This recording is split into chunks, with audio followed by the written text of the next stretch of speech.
Bienvenidos una vez más a nuestro enfoque escritural. El día de hoy, cuando estaremos considerando la carta a los Colosenses, el capítulo 4 de los versículos 7 al 18. Al finalizar esta carta a los Colosenses, el apóstol Pablo nombra a varios personajes, varios de sus colaboradores en el ministerio durante el encarcelamiento que tuvo él en Roma. Ahora resalta a algunos de ellos como un ejemplo e incentivo para quienes leemos la carta. Para Pablo, estas personas son indispensables y de un gran valor para su ministerio. Pablo sabía muy bien que no podía hacerlo solo. Dios siempre ha enseñado a muchos de sus siervos en la Biblia que tenemos que depender de otros para sostenernos, para poder avanzar en el ministerio que Él nos ha dado.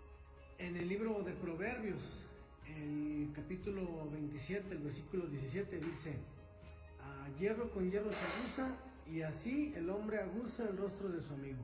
Eclesiastés 4, los versículos 9 al 12 dice: mejores son dos que uno, porque tienen mejor paga de su trabajo. Porque si cayeren, el uno levantará a su compañero, pero ay del solo, que cuando cayere no habrá segundo que lo levante. También si dos durmieren juntos, se calentarán mutuamente. Mas ¿cómo se calentará uno solo? Y si alguno prevaleciere contra uno, dos le resistirán, y cordón de tres dobleces no se rompe pronto. Ahora, estos personajes, vamos a mencionar los nombres primero: Tíquico, Onésimo, Aristarco, Marcos, Justo, Epafras, Lucas y demás. Como les mencionaba ya anteriormente, cada uno de ellos tiene un papel importante, un papel especial en la vida de Pablo. Tíquico, por ejemplo, al mencionarlo la Biblia por primera vez, lo menciona en el libro de los Hechos, el capítulo 20, el versículo 4. Dice: y le acompañaron hasta Asia Sópater de Berea, Aristarco y segundo de Tesalónica, Gallo de Derbe y Timoteo, y de Asia Tíquico y Trófimo. Tomando en cuenta que en aquel tiempo los viajes eran muy largos, mucho tiempo se tenía que invertir. Tíquico tenía que dejar familia, dejar amigos, dejar su propia iglesia, dejar su zona de confort para poder pasar tiempo con el apóstol Pablo y servirle. Eso nos habla del carácter servidor de Tíquico. Al hablar de Onésimo, por ejemplo, en Filemón, los versículos 11 al 19 nos dice lo siguiente del carácter de este hombre: un hombre con un pasado un poquito oscuro. Dice: el cual en otro tiempo te fue inútil, pero ahora a ti y a mí nos es útil, el cual vuelvo a enviarte, tú pues recíbele como a mí mismo. Yo quisiera retenerle conmigo para que en lugar tuyo me sirviese en mis prisiones por el evangelio, pero nada quise hacer sin tu consentimiento, para que tu favor no fuese como de necesidad, sino voluntario, porque quizá para esto se apartó de ti por algún tiempo, para que le recibieses para siempre, no ya como esclavo, sino como más que esclavo, como hermano amado, mayormente para mí, pero cuanto más para ti, tanto en la carne como en el Señor. Así que si me tienes por compañero, recíbele como a mí mismo, y si en algo te dañó o te debe, ponlo a mi cuenta. Probablemente Onésimo haya defraudado a Filemón, pero ahora podemos ver a un hombre transformado, un hombre cambiado, y pues también él juega un papel importante en la vida de Pablo. Aristarco no menciona mucho en la Biblia, pero tomando en cuenta algunos datos que podemos encontrar en el internet, nos menciona que Aristarco probablemente no fue prisionero, no fue un prisionero con Pablo, pero el hacer un estilo de vida al igual de Pablo nos habla de un carácter de un hombre que simpatizaba con él, fue capaz de tomar un estilo de vida igual que el de Pablo, y eso nos habla de la simpatía que sentía por él. Entonces todos ¿a quién no nos gustaría tener un compañero como Aristarco, que simpatice con nosotros para poder seguir adelante en el ministerio? Marcos, también menciona a Marcos. Nos muestra aquí el poder de Dios para transformar, para cambiar el enfoque de la persona. En el libro de los Hechos, cuando Pablo y Bernabé van a hacer un viaje, hay una discusión porque Pablo no quería llevar a Marcos y Bernabé sí lo quería llevar. Hubo un problema ahí y pues se separan. Pero más adelante y ahora en esta carta a los colosenses, Pablo ahora les pide que lo reciban y más adelante menciona que ahora le es útil a él y a otros en el ministerio.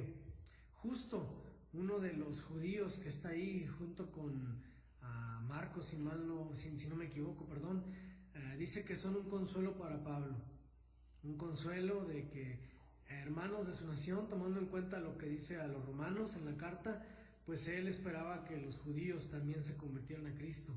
Entonces son un consuelo para él. Viene también mencionándonos Epafras, Lucas y Demas. Lucas, un médico, el médico personal de Pablo, que en los viajes que él hace, lo podemos ver desde el libro de los Hechos, cómo se une al ministerio de Pablo y de ahí no se aparta de él y sirve en la vida de Pablo como un médico personal para el apóstol, y es una gran bendición en la vida de él. Para donde Pablo viajaba, llevaba a su médico de cabecera, Lucas, un hombre especialista, un hombre especializado en algo y poniendo sus dones al servicio del Señor para la vida de Pablo. Y por último menciona a Demas, y es interesante que lo menciona el último, a Demas. En una de las cartas que le escribe a Timoteo, dice y menciona de Demas que se apartó de Pablo, amando más al mundo, dejando a Pablo, dejando el ministerio y regresándose pues otra vez al inicio, al mundo. Entonces, todos estos personajes juegan un papel importante en la vida de Pablo, al igual que en la vida de nosotros. Podemos mencionar ahorita un poquito algo de Demas. Por ahí muchos de los cristianos, pastores, líderes, a quien no le ha pasado pues podríamos llamarlo así, una traición, un abandono de alguno de los que considerábamos amigos en el ministerio, como por ejemplo el Señor Jesucristo tuvo a Judas. Ahora vemos a Demas en la vida de Pablo también dejándolo. Y pues hermanos, al mencionar todos estos personajes, vemos cómo Dios está pues transformando a ellos, pero sin lugar a dudas trabajando también en el carácter de Pablo, trabajando en el amor de Pablo hacia los demás. Y es lo mismo que está haciendo el día de hoy el Señor con cada uno de nosotros. El tema de la carta es estar completos en Cristo, y es lo que Él quiere hacer, estar cada uno de nosotros completos, perfectos. Y para eso tenemos que tener contacto, tenemos que tener roce con otras personas, con otros hermanos. Entonces termina la carta diciendo: la gracia sea con vosotros. Ya al finalizar vamos a leer los últimos versículos ya para terminar.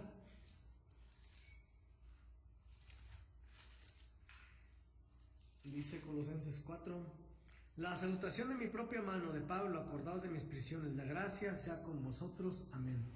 Esta frase resume el mensaje de Colosenses.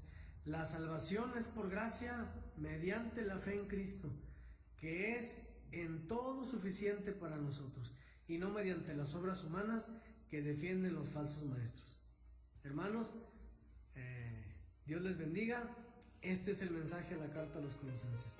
Todo lo tenemos en Cristo. Cristo es suficiente para cada uno de nosotros. Dios les bendiga.